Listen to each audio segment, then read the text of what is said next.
Alright, sebelum nonton video ini, jangan lupa subscribe dulu ya guys, karena subscribe itu gratis loh. Bismillah, aku subscribe. Bismillah, aku subscribe. Selamat menonton.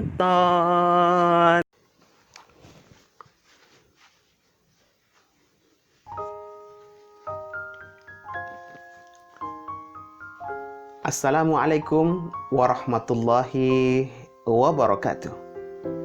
Apa kabar saudaraku semuanya? Mudah-mudahan kita semua dalam keadaan sehat walafiat. Tidak terasa ya, Ramadan sudah meninggalkan kita semuanya. Ketika saya perhatikan secara langsung, baik melalui media sosial, baik secara langsung saya perhatikan, ternyata masyarakat kita ini yang paling sulit adalah menjaga keistiqomahan. Bayangkan saudaraku, di dalam bulan suci Ramadan, dia rajin sholat 5 waktu. Bayangkan qobliyah dan ba'diyah tidak pernah dia tinggalkan. Di luar bulan suci Ramadan, dia kembali meninggalkan sholat. Sama sekali tidak melaksanakan sholat 5 waktu. Di dalam bulan suci Ramadan, dia rajin baca Al-Quran. Satu hari dia menghatamkan sampai 3 juz Al-Quran. Di luar bulan suci Ramadan, Al-Qurannya disimpan di dalam lemari dengan rapi. Tidak pernah dibaca Al-Qurannya.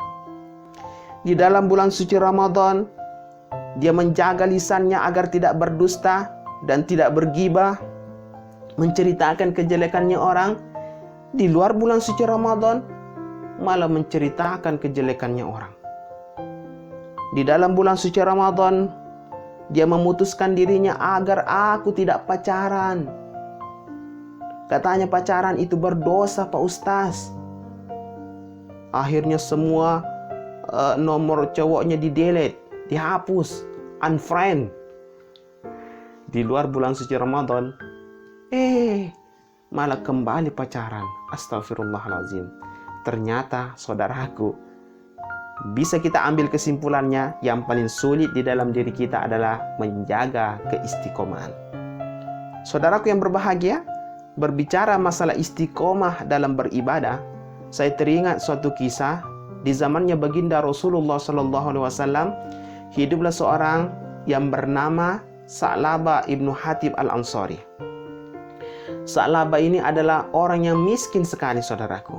Tapi Sa'labah rajin beribadah. Saking rajinnya Sa'labah beribadah, dia tidak pernah meninggalkan sholat berjamaah di masjid. Tapi Sa'labah ini miskin. Ketika berjumpa dengan Rasulullah SAW, dia selalu minta didoakan Sa'labah. Didoakan apa coba? Minta didoakan agar menjadi orang kaya. Tapi Rasulullah tidak menerima apa yang diminta oleh Sa'labah. Ketika berjumpa dengan Rasul, Sa'labah minta didoakan lagi agar menjadi orang kaya. Tapi Rasul tidak menerima apa yang diminta oleh Sa'labah. Ketika berjumpa dengan Rasulullah, Sa'labah tidak berhenti minta didoakan oleh baginda Rasulullah SAW. Tapi Rasul tidak menerima apa yang diminta oleh Sa'labah. Kemudian Rasulullah mengatakan kepada Sa'labah, "Wahai Sa'labah, demi zat yang telah mengutusku Sa'labah, yang menguasai diriku Sa'labah, Allah Subhanahu wa Ta'ala, jikalau dijadikan gunung itu emas dan perak kemudian berjalan di sampingku Sa'labah, insya Allah bisa." Apa kata Sa'labah? Kata Sa'labah, "Demi zat yang telah mengutusmu ya Rasulullah, jikalau engkau berdoa kepada Allah Subhanahu wa Ta'ala agar aku menjadi orang kaya, Allah berikan kepada aku harta kekayaan, aku akan tunaikan segala kewajibanku, membayar zakat, menyantuni anak yatim piatu, mengasihi para fakir miskin, dan rajin bersedekah." Itu janjinya Sa'labah dengan baginda Rasulullah SAW. Apa janjinya Sa'labah ini diaminkan oleh baginda Rasulullah SAW. Kemudian Rasulullah berdoa, "Ya Allah, berikanlah harta kekayaan kepada Sa'labah." Apa yang terjadi saudaraku? Yang berdoa ini adalah seorang Rasul. Rasul adalah seorang Nabi. Pastilah doanya diterima. Apalagi yang berdoa adalah baginda Rasulullah SAW. Di kemudian hari saudaraku, Allah Subhanahu wa Ta'ala mengkaruniai 1 ekor domba dan 1 ekor onta. Kok mengkaruniai? Sa'labah diberikan 1 ekor onta dan 1 ekor domba. Akhirnya Sa'labah begitu senangnya minta ampun ketika mendapatkan domba dan onta ini. Kemudian Sa'labah antusias memelihara dombanya dan ontanya ini supaya menghasilkan susu yang banyak. Kemudian hari berganti hari, ternaknya Sa'labah bertambah banyak, sampai-sampai kota Madinah sesak pada saat itu gara-gara ternaknya Sa'labah.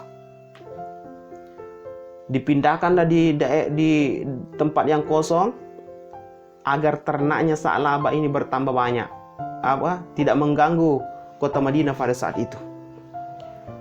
Akhirnya Sa'labah bertambah banyak ternaknya. Sa'labah masih menunaikan panggilan ketika ada panggilan untuk melaksanakan perang Badar. Ketika dari perang, Sa'labah kembali mengurusi ternaknya. Sa'labah masih rajin melaksanakan sholat berjamaah di masjid. Sa'labah masih rajin dia melaksanakan sholat Jumat. Apa yang terjadi, saudaraku? Hari berganti hari, kemudian minggu berganti minggu, bulan berganti bulan, ternaknya Sa'labah bertambah banyak sekali. Akhirnya Sa'labah tidak punya kesempatan untuk melaksanakan sholat berjamaah di masjid. Tidak mempunyai kesempatan untuk melaksanakan sholat Jumat di masjid. Ini tidak punya kesempatan loh. Apalagi kita yang punya kesempatan tapi masih malas pergi sholat berjamaah di masjid. Astagfirullahaladzim. Begitu malasnya Sa'labah melaksanakan sholat berjamaah di masjid, saudaraku yang berbahagia, sampai-sampai pada saat itu Rasulullah bertanya terhadap seseorang tentang apa yang terjadi dengan Sa'labah pada saat ini. Apa yang terjadi dengan Sa'labah? Sa'labah begini-begini ya Rasulullah. Sudah mulai malas pergi sholat berjamaah. Sudah mulai malas dia, apalagi dia sudah berani meninggalkan sholat Jumat. Saudaraku yang berbahagia, apa kata Rasulullah? Celaka nih Sa'labah, celaka nih Sa'labah, celaka Sa'labah. Karena disibukkan mengurusi hartanya. Saudaraku yang berbahagia, akhirnya Rasulullah mengutus salah seorang untuk pergi kepada Sa'labah, meminta apa coba? Meminta zakat kepada Sa'labah. Sa'labah mah pakai diminta saja zakatnya. Aturannya sadarlah Sa'labah, bayarlah zakat itu. Datang kepada Sa'labah, minta zakat. Apa kata Sa'labah? Apa itu zakat? Pulanglah. Sehingga tugasmu sudah selesai. Tidak mau membayar zakat Sa'labah. Kemudian orang ini datang kepada Rasulullah, mengadu orang ini. Akhirnya Rasulullah geram, Rasulullah marah dengan Sa'labah karena Sa'labah sudah ingkar dengan janjinya. Saudaraku yang berbahagia, ada kerabatnya Sa'labah datang kepada Sa'labah mengadukan peristiwa ini, bahwa Rasulullah marah kepada engkau Sa'labah. Akhirnya saudaraku yang berbahagia, Sa'labah datang kepada Rasul, kemudian minta maaf kepada ya Rasulullah. Ya Rasul, maafkan aku ya Rasul, sambil membaluri kepalanya dengan tanah. Apalah daya dan upaya saudaraku, ketika nasi sudah menjadi bubur, bubur tidak mungkin menjadi nasi lagi karena sudah hancur. Sa'labah menyesali perbuatannya saudaraku. Akhirnya apa yang terjadi? Rasulullah tetap tidak mau menerima zakatnya Sa'labah. Inilah adalah ciri-ciri orang yang munafik.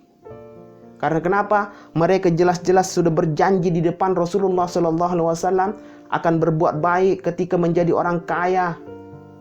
Beginilah saudaraku. Beginilah salah satu contoh orang ketika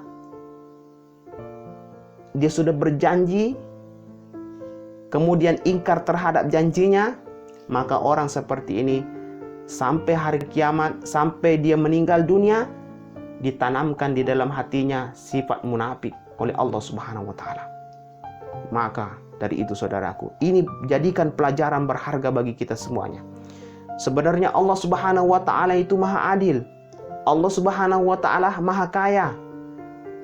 Sebenarnya kita ini kaya semuanya.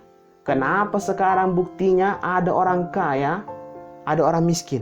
Orang kaya ini rumahnya bertingkat-tingkat, mobilnya bagus, ada mobil Ferrari, Porsche, Lamborghini, penghasilannya satu bulan itu sampai 5 miliar, 10 miliar. Sedangkan ada orang miskin, maaf sekali, ada orang miskin yang rumahnya bocor, atapnya bocor, jangankan dia punya mobil bagus, motor pun dia tidak punya, saudaraku. Kenapa hal ini bisa terjadi? Padahal Allah Subhanahu wa Ta'ala Maha Kaya. Kenapa? Ingat, saudaraku yang berbahagia, harta merupakan ujian terbesar kita di dunia ini. Dengan harta orang bisa lupa, dengan harta orang bisa kupur. Contohnya Sa'labah.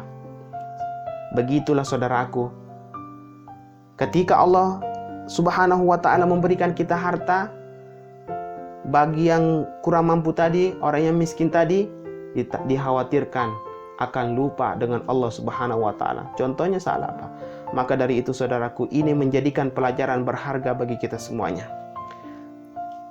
Berbicara masalah istiqomah dalam beribadah, saya teringat ada yang datang kepada baginda Rasulullah SAW, kemudian minta nasihat, "Ya Rasul, berikanlah aku suatu perkataan ya Rasul." Bisa dikatakan itu nasihatlah, yang mana aku tidak lagi bertanya tentang hal ini kepada selain engkau ya Rasulullah. Apa kata Rasul? Qul, katakanlah, amantu billah, aku beriman kepada Allah Subhanahu wa Ta'ala. Tsumastaqim, kata Rasulullah, dan istiqomalah ketika engkau beriman kepada Allah Subhanahu wa Ta'ala. Saudaraku yang berbahagia, begitu pentingnya kita menjadi istiqomah. Oleh karena itu, jangan sampai di luar bulan suci Ramadan ini kita malah melakukan perbuatan dosa. Mari di luar bulan suci Ramadan ini tetap kita menjaga keistiqomahan kita. Bagaimana caranya? Caranya adalah ada 3. Yang pertama, agar kita menjadi istiqomah, yang pertama, bertemanlah engkau dengan orang yang istiqomah. Cari teman kita atau sahabat dari bulan Ramadan sampai bulan Syawal ini, tapi ibadahnya tidak turun. Dia selalu istiqomah. Yang dulunya dia rajin pergi ke masjid di bulan suci Ramadan, sampai dengan bulan Syawal ini dia rajin pergi ke masjid. Itu yang pertama, cari teman yang istiqomah. Yang kedua adalah rajin-rajin hadir di majelis taklim. Di majelis taklim kita akan berjumpa dengan orang-orang yang soleh. Insya Allah kita akan menjadi soleh. Itu yang kedua. Dan yang ketiga adalah berdoa kepada Allah Subhanahu wa Ta'ala agar selalu menjadi orang yang istiqomah. Mudah-mudahan di luar bulan suci Ramadan ini kita memperbanyak pahala. Jangan di luar bulan suci Ramadan kita malah melakukan perbuatan dosa. Astaghfirullahaladzim. Saya Ismadil. Assalamualaikum warahmatullahi wabarakatuh.